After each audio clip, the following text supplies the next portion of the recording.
Good morning, everyone, and a warm welcome to our post-earnings conference call for the quarter and year ended March 31st, 2018. I have with me on call Mr. Vijay Kumar, our CFO, and Stellar IR Advisors, our Investor Relations Advisor. We hope that you have all received our Q4 and FY18 investor presentation and gone through the same. We have also updated it on our website for your reference. We understand that the recent happenings in the aquaculture industry globally and more so in India has led to a bit of worry in the minds of many investors and analysts with regard to its consequences on industry players like ourselves. Therefore, we would be happy to take this opportunity to update you all on certain on-ground trends of the industry and also address any queries that you may have on the same. We will begin the call by sharing key updates on our business first, followed by an update on the industry, and then a summary of our operational and financial performance for the financial year FY18, post which we could open the floor for Q&A.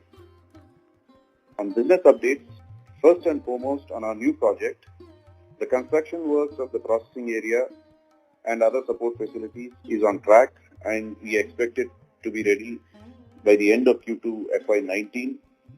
So the commissioning is likely to be completed by Q3 to be precise. The cold storage facility is nearing completion.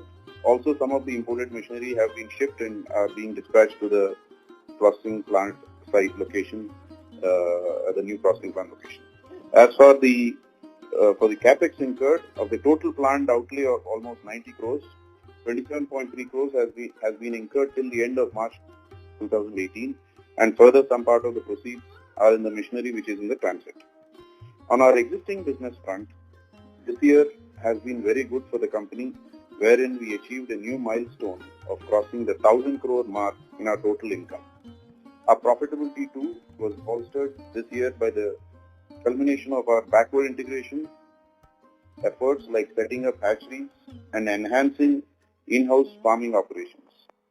We added one new hatchery last year and also increased our farming by almost 600 acres in FY18 to 1,800 acres currently.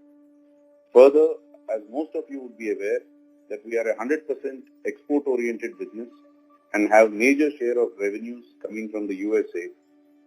As a conscious effort towards favorably diversifying our revenue mix, we were successful in increasing our business from European Union last year.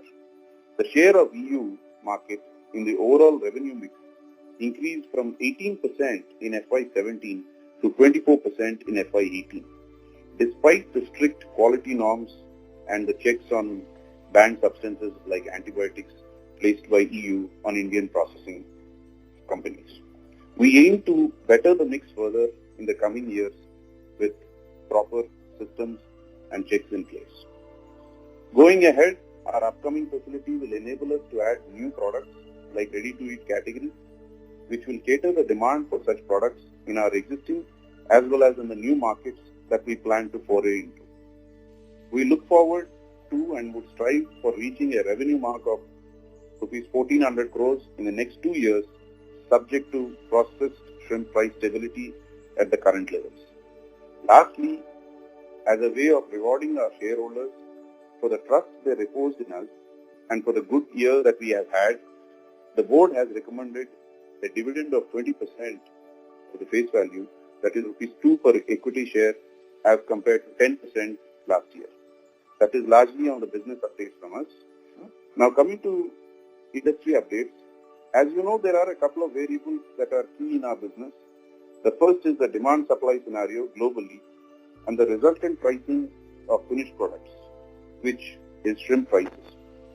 The second is the primary producers' sustainability matters. On the demand-supply scenario, the last financial year started with high demand. However, towards the second half, we saw a tapering of demand due to the extended winter. Parallelly, the supply of shrimps increased due to the increased production by India and on-streaming of supply from some Southeast Asian countries.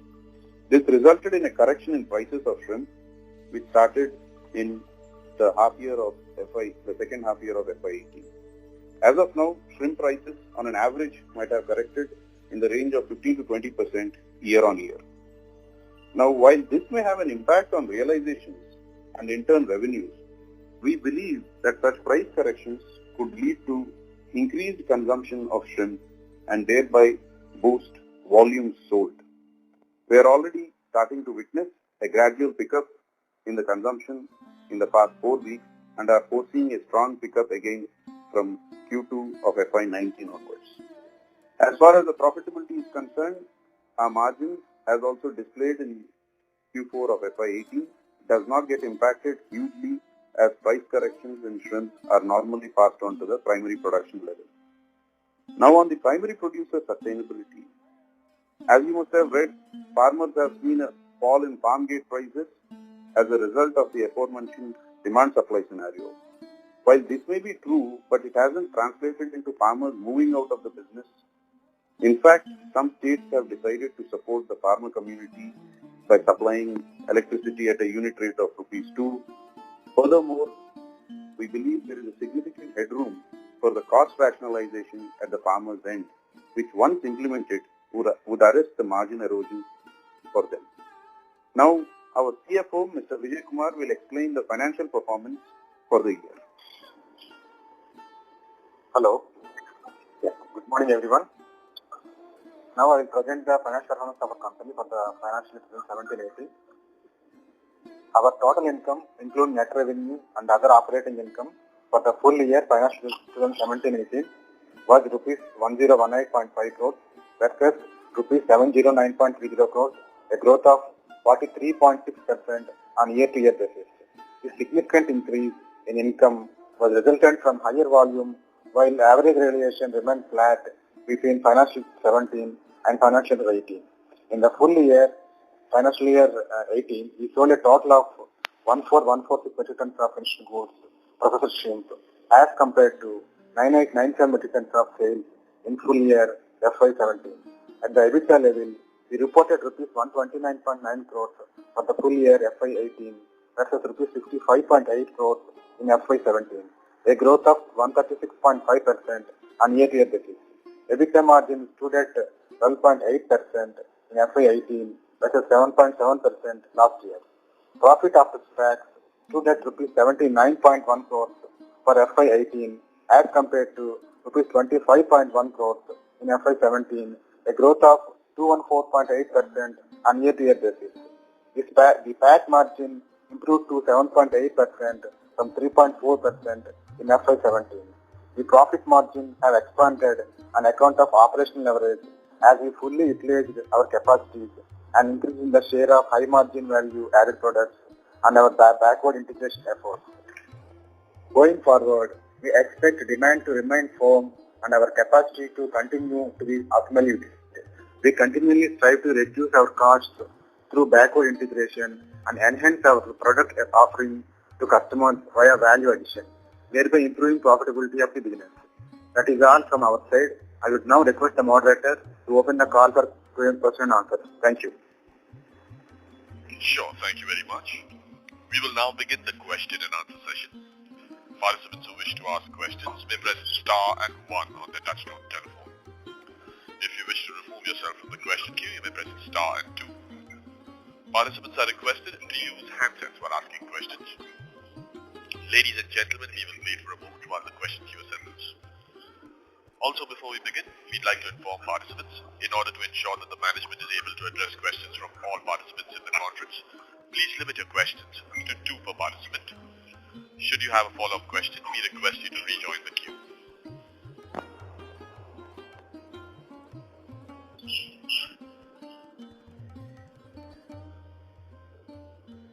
We will wait for a moment while the question queue assembles.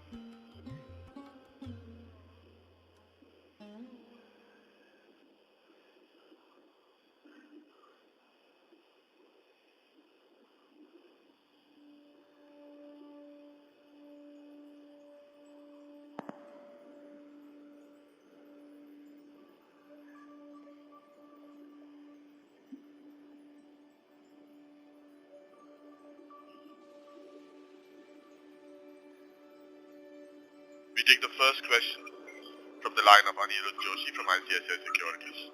Please go ahead. Yeah, hello sir.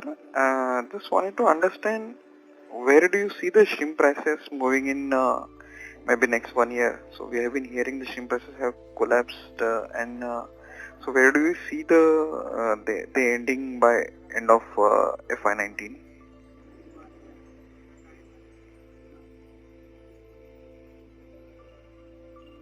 Hello?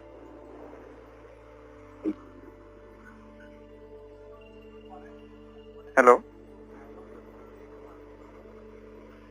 We seem to have lost the line from Mr. Subramanian Chaudhary. We are reconnecting. Please stay connected.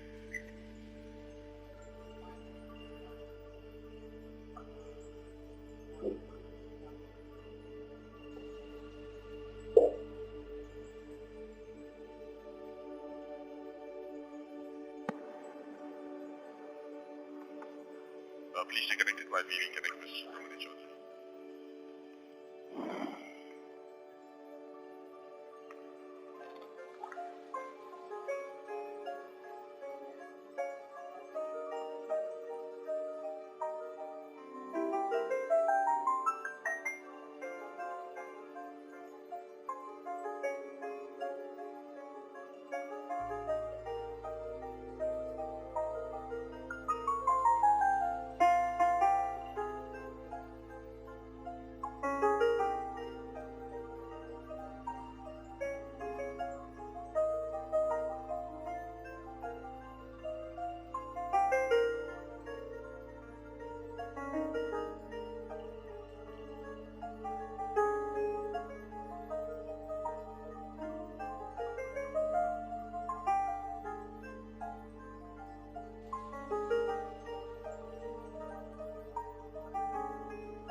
Participants, thank you for patiently holding your lines. We have the line from Mr. Subramanian Chaudhary reconnected. Over to you, sir. Yes, Mr. Anirudh. Hello. Hello, yeah sir, please go ahead. Yeah, sorry, could you repeat the question? I'm sorry for the interruption, the call got disconnected, it got dropped out. Could you repeat your question, please? Yeah, so the question is regarding the shrimp prices. So where do you see the shrimp prices settling by end of this year, FY19? And what is the outlook on shrimp prices? So the shrimp prices have pretty much bottomed out. As such, there's of course you have mentioned, I think in your question, that they have collapsed. Collapse is not the real actual right word to be precise, but it is more of a correction which had happened and which was imminent to happen based on the supply and demand. As you know, price increases also happen due to the supply and demand. So these corrections were imminent as the supply was increasing and also based on the demand which was there in the later part of last year. Now, as of now, the shrimp prices have pretty much, the correction has pretty much completed and it has stabilized now.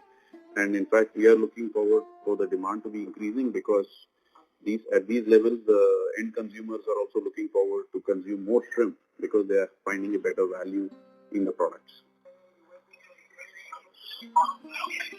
Okay. Okay, sir. Thank you. Thank you.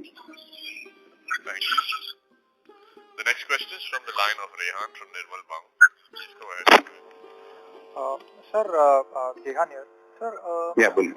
in the presentation you have given the realizations for this year as well as last year. With that perspective, so for FY18 the realizations given is 720 rupees per kg. So currently what is the rate? So over the past 1 month, what would have been the approximate rate? the correction has gone, it is 680, approximately around 680 to be precise. You also need to understand that the realization is an average of various products and various sizes. So, in that same manner, if we look at it, currently it is around 680, approximately 680, 685. That's the range we take. Yeah, that's the correction. Versus year on year, let's say in H1 FY18, this number was 718 rupees. Correct. Okay. And accordingly, has there been a fall in the procurement cost as well, or that is where it was? The procurement cost also has been, that's why as the previous question was there, the procurement cost also has corrected accordingly. As such, as we had mentioned in our opening remarks, the industry in India is pretty much dependent on the export markets. So when the export market, based on the export market realizations only, the farm gate prices are dependent. And naturally, when there is a correction overseas, on the higher side, naturally when the same correction happen here. If there is a price rise overseas, naturally the price rise gets reflected at the farm gate level. Right. So sir, if we were to look at it this way, that our selling price per kg, and if we subtract procurement cost, so the margin that we get, will it be stable like what it was for FY18, or that margin has also come down slightly? The margins will not come down. They will be stable. The reason is, as I had been reaffirming, any reduction, any changes in the realization, including the fluctuations in the foreign currency and overseas selling prices, will have its relative impact at the costing of the raw material. So naturally, the margins are not meant to be impacted unless there is an adverse change in the cost. But when you have the entire aquaculture sector dependent on export markets, it is in tandem to how the export markets are driving. Right. Got it. Okay. And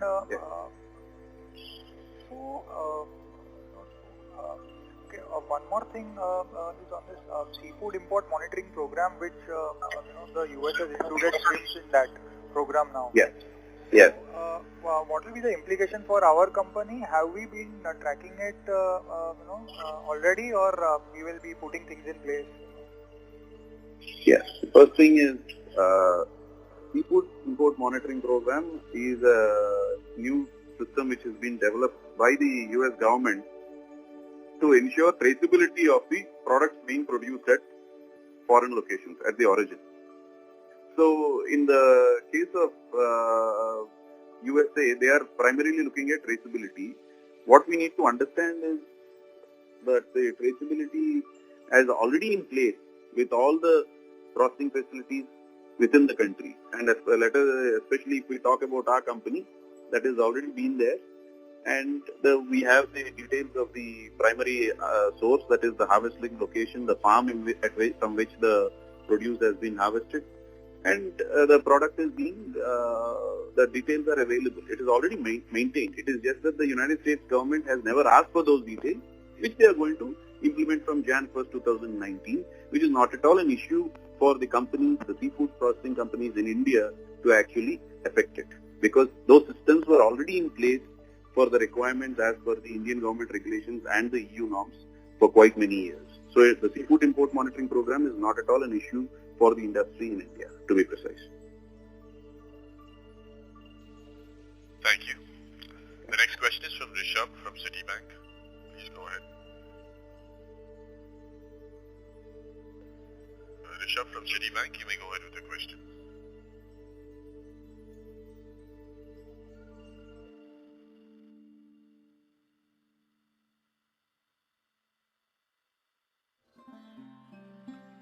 Rishabh from Citibank, your line is on talk mode. You may go ahead with the question. There seems to be no response from Rishabh. We move to the next question. Next question is from the line of Shashank Kanodia from ICICI Securities. Please go ahead. Hey, good morning, sir. Good morning. congratulations on a good set of numbers. So my question is to Mr. Chaudhary. So previously, till FY17, our industry used to enjoy something like 6 to 8% kind of EBITDA margins. In FY18, we did around 13%. So what were structural things into play that benefit us and the entire industry in general? Because your competitors are also clocking double-digit margins. Right. Sir, with regard to the growth in the EBITDA margin, I need to inform you that there are different factors which affect the increase of in the EBITDA margins of the company. The first and foremost, which I have given certain detail in the opening remarks, is about the increase in the farming area, in-house farming area, by almost 600 acres in the last financial year, which also added significantly to the in-house production. Added to that, for the full year of last year, if you look at it, we have added an additional pre-processing facility, which is not only enhancing the volume of the company, the volume sales of the company, but it is also enabling us to produce higher value products in the ready-to-cook category, which is the present category in which the company is only producing. So we were able to produce higher value products also. Apart from this, there was also a increase in pricing from the overseas markets, whereas the cost of the raw material also to a certain extent was lower. So there are multiple factors for our company as such, even though I will not be able to comment on other companies or on their factors or their variables, how they work for them. But in our case, these are the major reasons which help the company to maintain these levels of these higher EBITDA levels. And we are pretty confident with the integration on the backward, which is continuing, and also the steps being taken for the forward integration in producing higher value products. We are confident that we will be maintaining those levels of EBITDA. Right. So our capex is due to commissioning at the end of Q2, right, this financial year? Yeah, we are completing that. So we are looking at trial production in the third quarter, and to be precise, it will be fully utilized, available for full production as such for the capex with all the systems and the teams in place. It should be available more in the third and fourth quarter.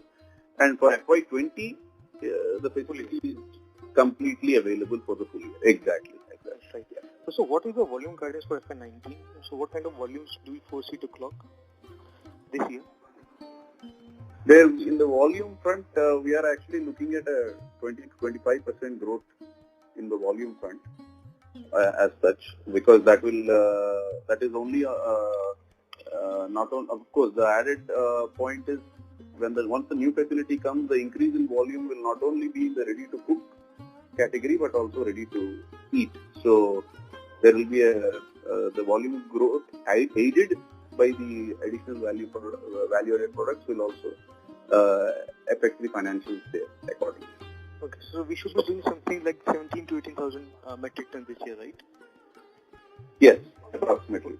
Yeah. Okay. Okay. And so what about FY20? What kind of volumes do you foresee there? FY20 we should be another 25%. That's what it was. Yeah. 30 to 25%. So in the volume growth. Okay. So then, are we not down? So we should be able to clock something like 1,400 crores of turnover this year itself, right? You mentioned it to be achieved over 2-year time horizon, right? But you also need to understand that there have been price corrections, right? At the same time. Hello.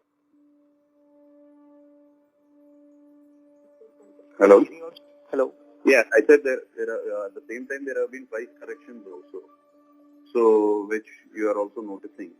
Really, as we planned, I would rather, we are giving what is, we don't want to commit high and perform low, rather commit low and perform high. If that's, I put it in the right way. Yeah. Okay. And then lastly, what will the lease capacity of 6,000 odd tons? So we will stop producing from that, or it will still continue? The idea of the company is to phase out of those operations as we bring in our new facility into complete usage. So basically, the decision of that will be done for the year FY20, as it is happening in phases. It is not something which will happen in a short span of time, because you need to get the new facility also under control and have the respective teams, and also have the required approvals by not only by the foreign government but also the respective customers to audit those facilities, audit the facility also. Thank you. The next question is from G. Vivek from GS Investments. Please go ahead. Sir, good morning. And just wanted to ask about the problem which is encompassing our industry. Is it due to the overproduction due to large number of farmers in India moving into shrimp farming? And number two, about the supply, similar sort of supply increasing in Indonesia, Ecuador, Vietnam, and that has led to price crashing worldwide. And how long this situation is expected to remain in this condition? Sir, with regard to the situation of the supply, which you have mentioned, whether it is in India or number of farmers or number of quite a large number of people moving into aquaculture farming in India, as well as the production in other countries of Southeast Asia, the product supply, yes, definitely has increased. Now, if these price corrections which you are referring to, you are saying price crash, actually it's a correction. Because of these price corrections, we should see higher consumption happening. Now the price, in fact, the product consumption has picked up and it is continuing to pick up through the year. That's what we foresee based on our requirements from our customers and the demands which are being raised. Because once the prices have corrected, in fact, the end consumers are looking forward to more shrimp than what they were usually consuming in the past. So naturally, when you would want the product to be consumed at a higher rate of volume, the price corrections are imminent. And once the supply is there, our whole the focus of our company primarily is to promote more shrimp consumption. Primarily, of course, since we are entirely into the export markets, we're working together, coordinating with our customers who are the distributors located in the European Union, including and to promote more of shrimp volume to sales. That is really, in fact, the price corrections are helping the shrimp volume growth, the sales growth. So basically, whatever capacity India and our company is going to produce can be easily absorbed in US and in China. Any breakthrough in Japan? So the capacity of India will be absorbed by all the various importing countries in the markets, whether it is USA, Europe, which is of course pertaining to the major markets where our company is focused on, or let us talk about China or other parts of Southeast Asia, whether it is Vietnam, Thailand, and even Japan. Added to that, there is South Korea, Russia, and East Europe, which are also picking up more shrimp products from India nowadays. And the government is already negotiating to restart the exports of shrimp to both Australia and Saudi Arabia. So overall, when we look at it, the global markets are, whether by the efforts of the government or by the efforts of the individual companies, the global markets are opening up, and with this price correction in general, we are looking ahead for higher consumption and thereby the demand picking up. So it is, so as such, there is more demand. We only look forward for higher demand for in the corrected price scenario, and that is really supporting us. So yes, like you said, all the markets are opening up. It is good. Even the government is putting up its efforts to look at Australia and Saudi Arabia. So that is also a positive feedback. South Korea is also added up in buying regularly from India at this point. Nice. Basically, coming to the present down cycle in shrimp, the farmers are the biggest loser.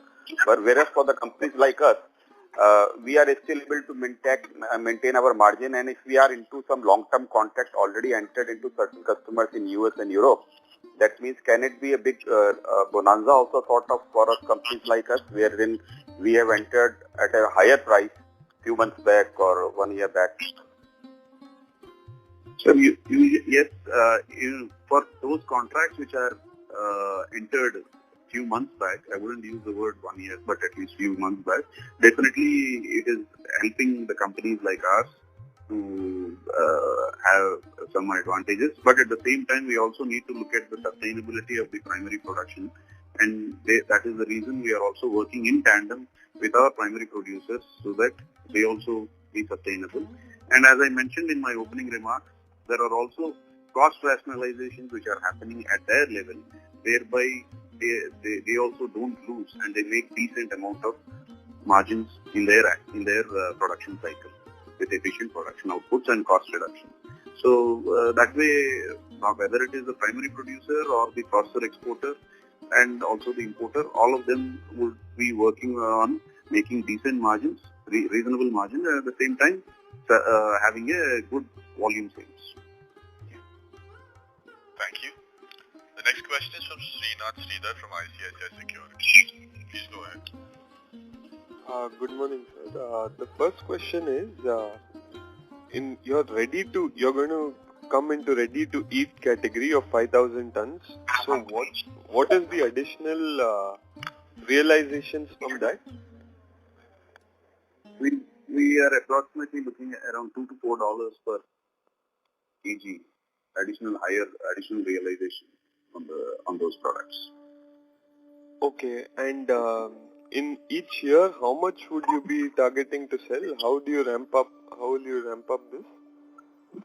We are actually looking forward to utilize the maximum capacity of the 5,000 metric tons in FY20 in the first year. I mean, when the facility is fully available, we are anyway planning to utilize 100%.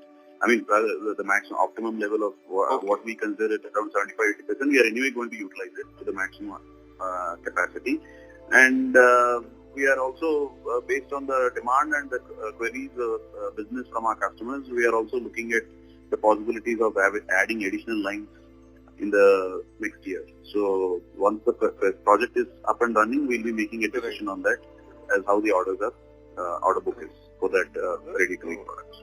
In this $2 to $4, how much will you be able to retain? So I'm trying to understand the margin. See, at the same time, even though the cost is, the sale price will be approximately increasing by $2 to $4, there is also a costing which will be there. Also, there are the yield loss of additional 20% which will be there, and additional costing which is involved. So how much is the yield loss? Sorry, I didn't get that. Approximately around 20%. 20%. Okay. Yeah, depends on the sizing. Yeah. Okay. And so what is the retention out of this $2 to $4? Overall, we will look at it around $1 to $1.5 approximately. Overall retention. So that is dependent on subject to the different sizes and the products. So I just gave you a range of 2 to 3. Yeah, ballpark should be fine. Yeah. Sir, what is the guidance on the tax rate? This year it reduced to 30% from 33% last year. It's based on the India. I think that it's not. It would have changed based on the India's presentation, but as such, there is no reduction in the tax rate for the company for FY18. For FY19 and FY20, based on the new facility which is opened, there are some tax benefits which will be, the details of which will be provided once the operations are fully up and running. Okay. And sir, this other income, why do you include the other income as part of your revenue to calculate realizations? Is it in sync with your revenues, or is it? The other income is foreign exchange difference. To be precise, it is actually but because of the accounting standards, we cannot show it as it's not that whatever you are seeing in the other income is the foreign exchange difference between the realization benefits which the company has due to the fluctuation of the foreign exchange. But because of the accounting standards, we are showing it as other income. Thank you. Next question is from Aman Vij from Astute Investment Management. Please go ahead. Good morning, sir. A couple of questions. Yes. Aman, I'm sorry to interrupt. Your voice is very low. If you could speak a little louder. Yeah, sure. So the first question is on the realization and sustainable margin in the three categories of shrimp: frozen versus ready to eat versus ready to cook. Assuming the today's current price, if you can throw some light, maybe a range also, if not exact. Sorry, can you repeat? I'm sorry. Could you repeat the question once, please? Sure. So I was asking you the realization as well as sustainable margin, assuming today's prices across the three categories, which is normal frozen versus ready to eat versus ready to cook. I think there's some confusion with regard to how you classify the products. To be precise, ready to eat is nothing, ready to cook is nothing but frozen. All products are frozen anyway. What I meant is what vanilla. Currently what. Yeah. Sorry, you go ahead. So currently whatever the company is producing is ready to cook, which is frozen, but it is in the raw category. That was the whole point. But within the raw category, we do have different kinds of products which are some are going into the commodity markets where you make low margins or rather very less margins, and some products where you make higher margins. The company's focus has always been in trying to enhance more of the higher value or higher margin making or higher value realization products which are there even in the ready to cook category. So that is how these pre-processing facilities and all have been they have been aiding the company. So as such, there are only two categories which I just answered in the previous to the previous question, where I had mentioned the difference between ready to cook and ready to eat, dependent on the sizes and also the products which are there. It will be approximately around $2 to $4, but that again depends on the price corrections. So when the price corrections will be there will be naturally the difference also will be reduced accordingly. As I also explained that there is additional costing involved along with yield losses which are there.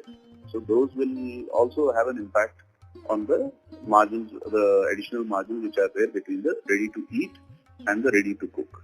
Even though also to state to you, the ready to cook, as I mentioned earlier, it involves multiple products of multiple sizes. Similar way in the ready to eat also, it is multiple sizes and multiple products. Depends on what category of product and what sizes are you producing for you to get higher realization or higher margin. I hope you understood the question. Thank you. The next question is from the line of Dipesh Kashyap from Equirus Securities. Please go ahead. Yeah, hi sir, good morning. So, few bookkeeping questions first. So what was the volume sales in 4Q FY18, please?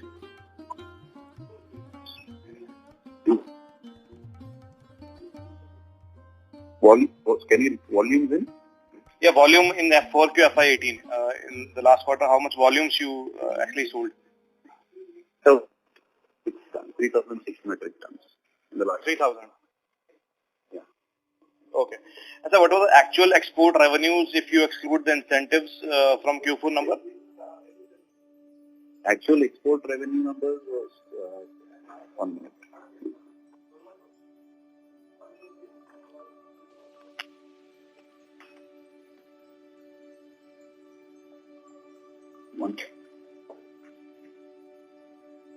It's 185. That's 185. You said actual export numbers, right? 185. Yes, excluding the incentives. Yeah, 185. 185 crores, okay. And sir, there was some confusion regarding the incentives in your press release. So I just wanted to be sure. So you said 12.7 crores were recognized in FY18 for the prior periods, right?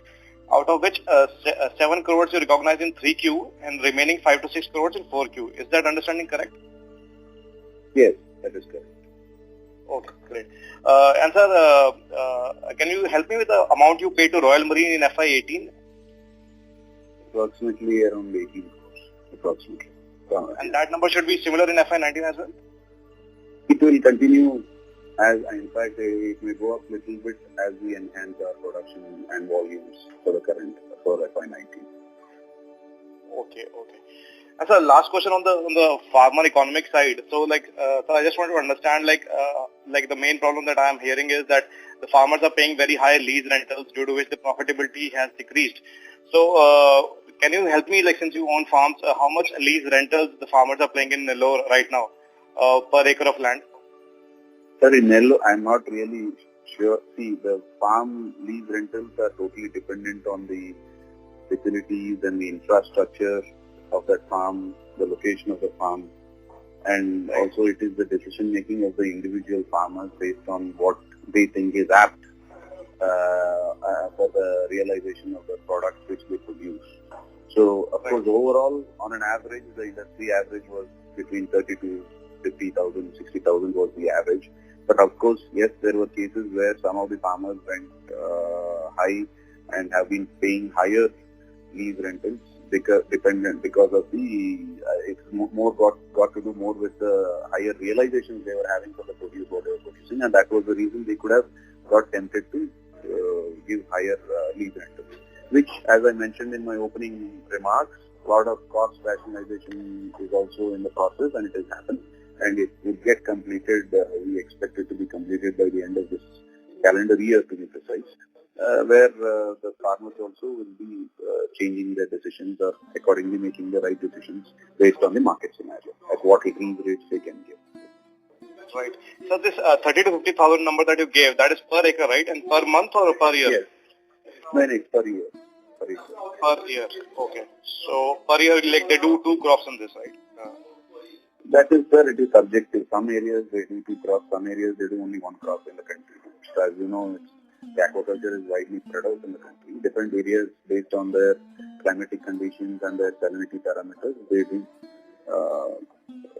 conduct the crop accordingly. Yes, there are 2 crops in majority of the areas, but there are quite a number of areas where they do only 1 crop, but it is extended for 6 months. Okay, understood. Thank you, sir, and all the best. Yeah, thank you. Thank you. The next question is from the line of Srikanth PVS from Spark Fund Advisors. Please go ahead. Hi, sir. Thank you for taking my questions. I have a couple of questions. What is the operating cash flow for FY18? Yeah, 1 minute.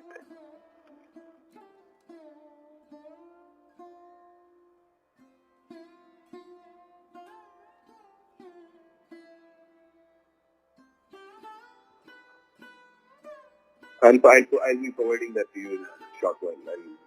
I'll provide you that details. Okay, sir. What is the capex guidance for FY19 and 20?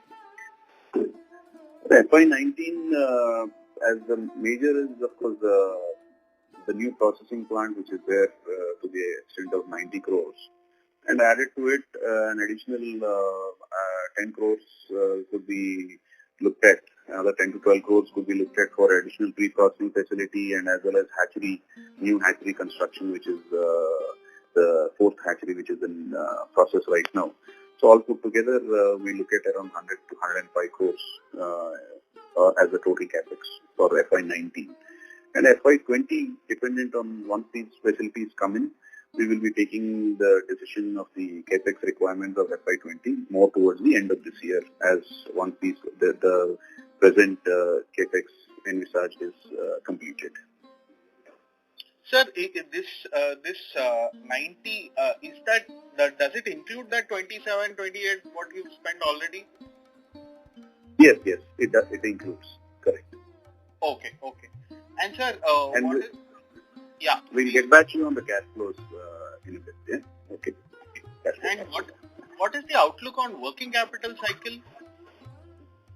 The working capital cycle has been maintaining quite low, and in fact, we have the working capital cycle in the total has been brought down to 52 days as in the whole, from 60 to 52 days. That is because of also our realizations have been much earlier, and we are working on the terms with our customers to have earlier realizations, payments upon shipments. So basically, we are reducing our data cycle, to be precise. So do you see any savings further this year?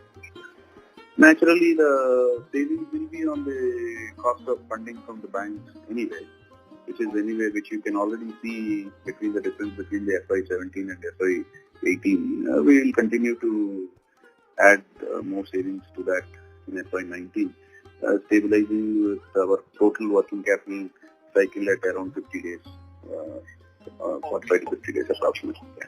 And sir, one more question. This farm prices for farmers. So what would be the price, say, for current price versus last quarter, same as in for the last year same quarter? Sir, there are the prices of farmers or even prices of exports, of course, as such, I'll give you on an average, if we look at it, earlier we were buying at around 350 rupees on an average, approximately. Now that will be coming down to under 300 rupees, around 290 to 300 rupees approximately. So the farmers' prices are, because there are multiple sizes involved, it depends on what sizes they harvest. So in the first quarter of current financial year, it is more of small sizes which were being harvested.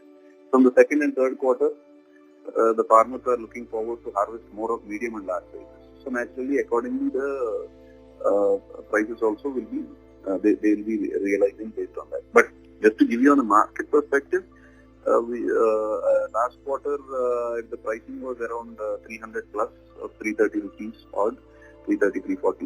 Now currently it is at 280, 290.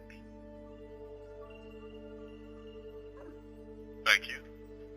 Next question is from Harsh Saraswat from Girik Capital. Please go ahead. So, hi sir, congratulations on great FY18.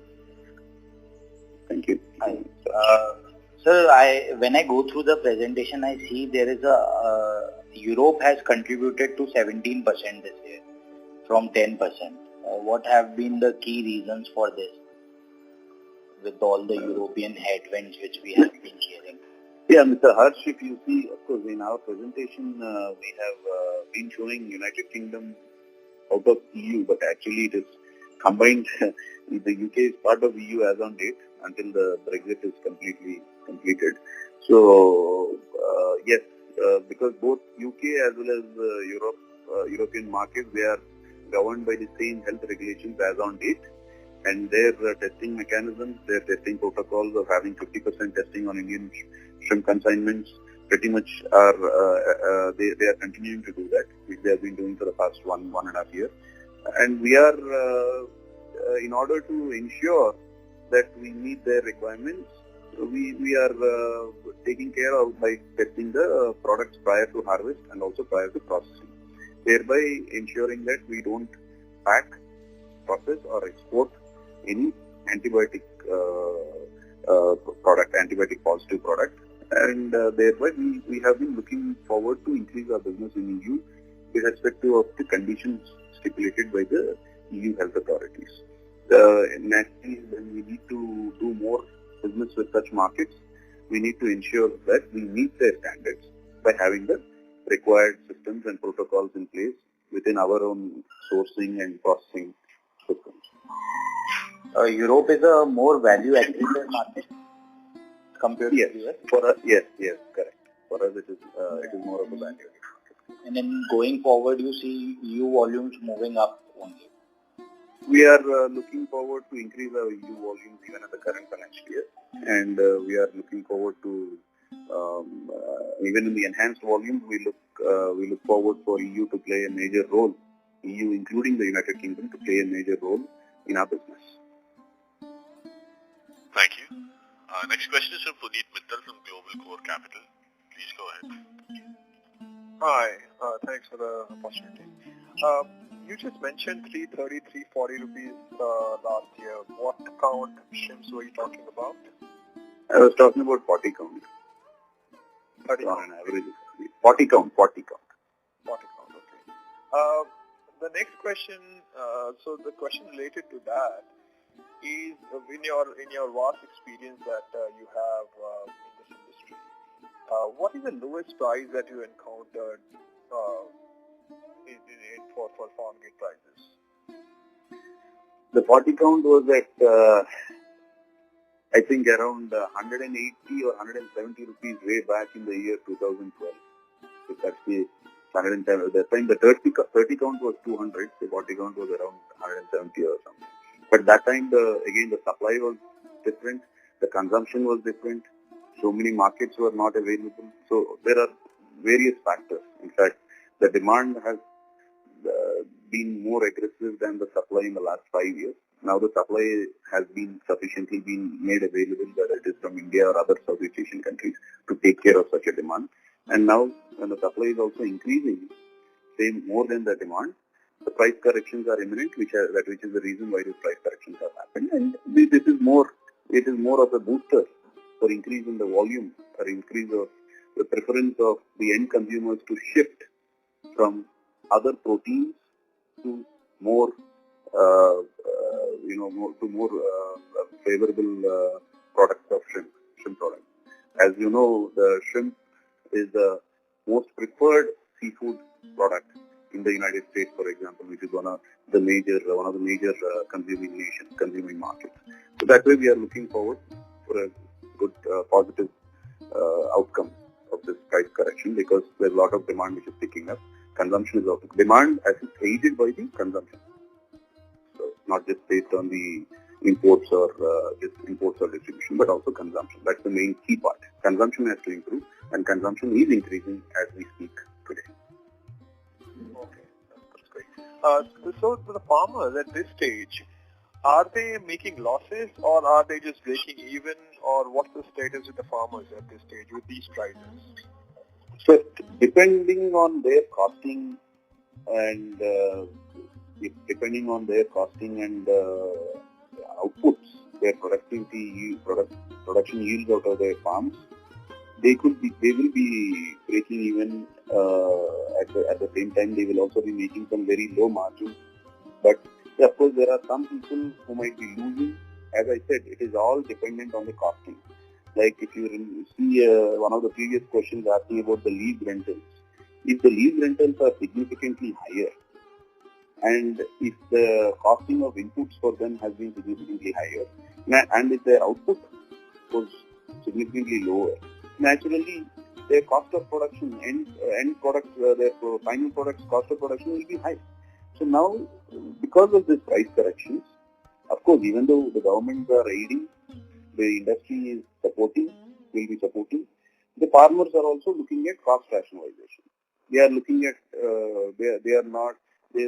for example, they have been buying earlier seed at 70-80 paise. Now they are looking to buy at 20 paise, 15-20 paise. That way, thereby, the necessary steps by the primary producers are being taken to rationalize their costs. Thereby, they can make a decent margins. That's what we are looking forward to. But at the same time, it is subject to various farmers located at various locations and how they are costing it. So I will not be able to generalize as such. But your question was, of course, quite general, asking whether they are going to break even or they are going to make money or they are going to lose money. It is all dependent on the individual location. So there is definitely a cost rationalization which was required, and now that is happening as we speak. Thank you. Next question is from Aditya Yadav from Transient Capital. Please go ahead. Yeah, good morning to the management team. Thank you for the opportunity. Hello. Go ahead. Good morning.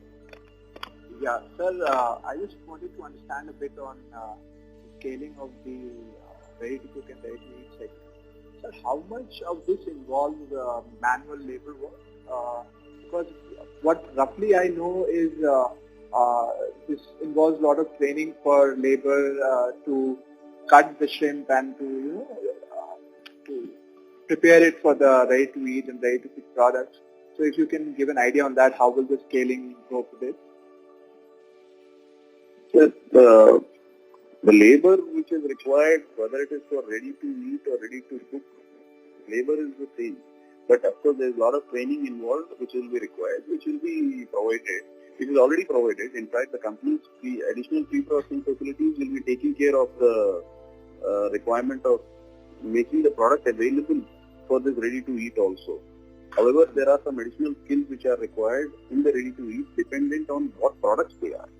If it is cooked product, it is more done based on the machinery, the cooking facility, cooking lines which are available. If it is breaded product, you also require additional manpower and lot of skill development which is there, for which, of course, we are already being guided and looking forward to the support of our customers who are currently buying those products from countries like China and Thailand, who are willing to support us because of the presence of the raw material, the strength of our company as well as our country is that the raw material is being produced in mass in our country.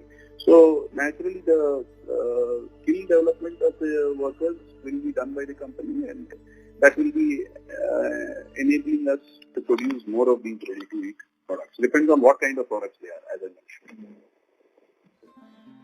Okay. And sir, my second question is, I wanted to get your thoughts on so in the past 4-5 years, what has happened was India was able to actually capture a lot of the incremental market growth, what happened in the world demand. So going forward, as the production has stabilized in other 3-4 large producers also, so I mean, will we be able to capture same kind of incremental growth in the market, or will be more distributed across the various top producing nations? What are your thoughts on this, sir? I am not sure about other countries stabilizing their lost supply as such. Other nations stabilizing or coming back into supplying to the full fold of where they were in the past. But as far as India is concerned, India as a country supplying nation of shrimp products has established itself as a quality producer, consistently producing throughout the year. In fact, foreign markets, whether it is they are located in North America or even in Europe or East Europe or Africa or other parts of Asia, including Japan, South Korea, China. China is a major factor for Indian products in the last 3 years, which were one of the main reasons why Southeast Asia is absorbing more than 30% of India's shrimp products, and primarily because of China, which is of course, and also Vietnam, Thailand, all put together. So these markets are already encouraging India's supply to grow. They are the aiding factors for India's supply to grow, and they are absorbing the products. And going forward also, because of these price corrections and the shrimp being available at a much reasonable level, and it being a very delicacy for quite a significant population globally, where they relish the shrimp products, we are really seeing even though it seems to be a negative sign for the industry, but in a medium term, it is a very positive sign because it encourages consumption of the products. That is the major point. Naturally, when you want to have higher consumption of the products, you definitely have to give it at a reasonable pricing. So that is how the products, that's how the markets are going to absorb these products, and we don't really foresee any issue for India to market. Yes, the price correction, now when the price corrections have happened, the markets are also demanding more of these products. So that's why, that means that, for example, if at X dollars, if the price, the consumption was X Y percentage, whereas if it is X minus 20% or X minus 15%, the consumption is increasing from Y to 20%, Y to 15%. That is how we should see the relative impact. And when we are looking forward to increase in supply, more production coming up in the future years, forthcoming years, we should also look forward for higher consumption levels.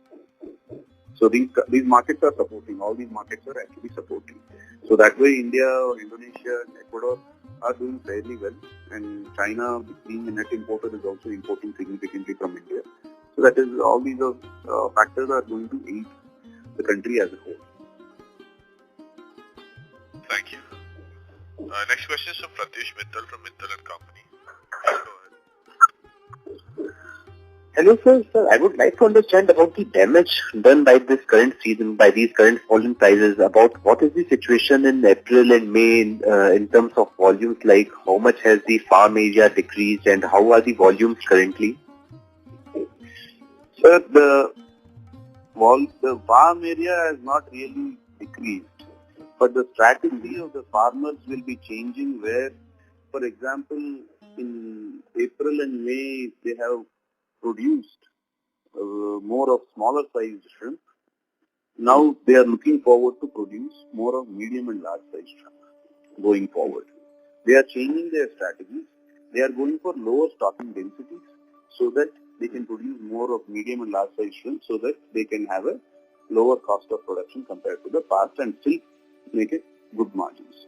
So we can't really say this as a damage. It is more of the price correction has changed the respective strategies of those primary producers located in different states of the country.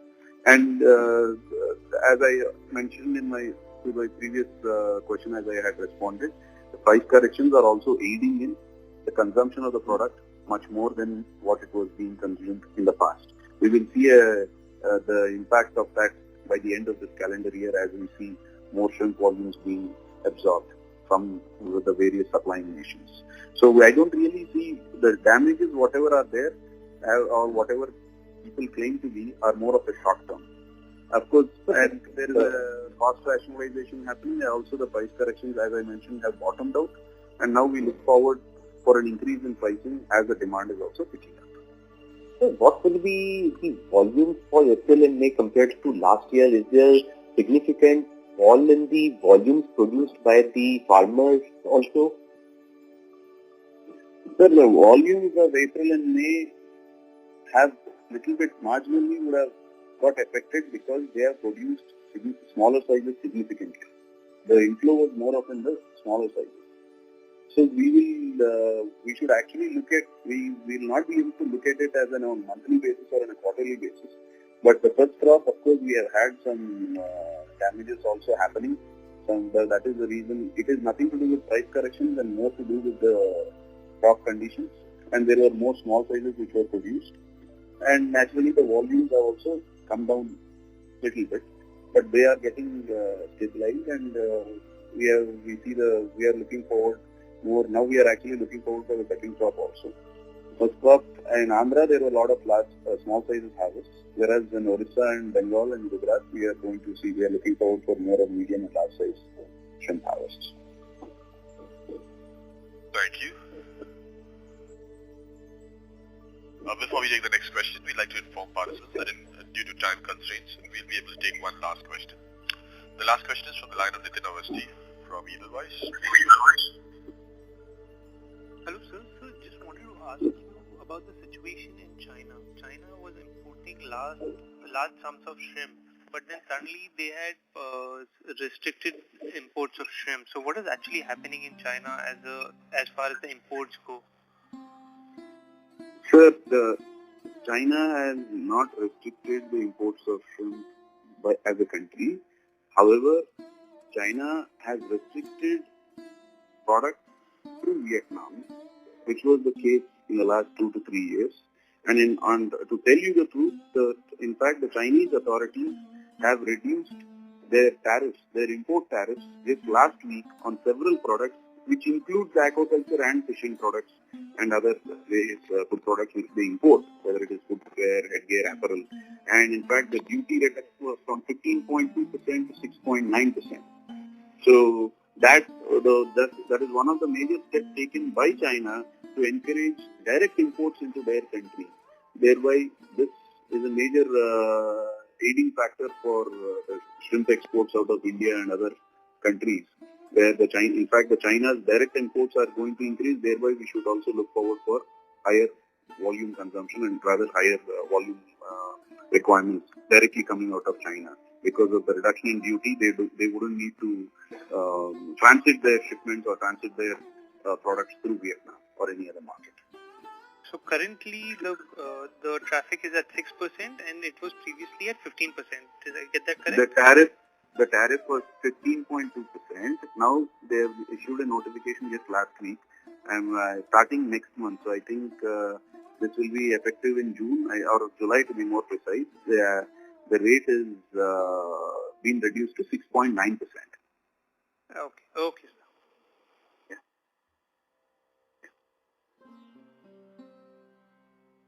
Thank you very much. We'll take that as the last question. I would now like to hand the conference back to Mr. Subramanian Chaudhary for closing comments. Thank you.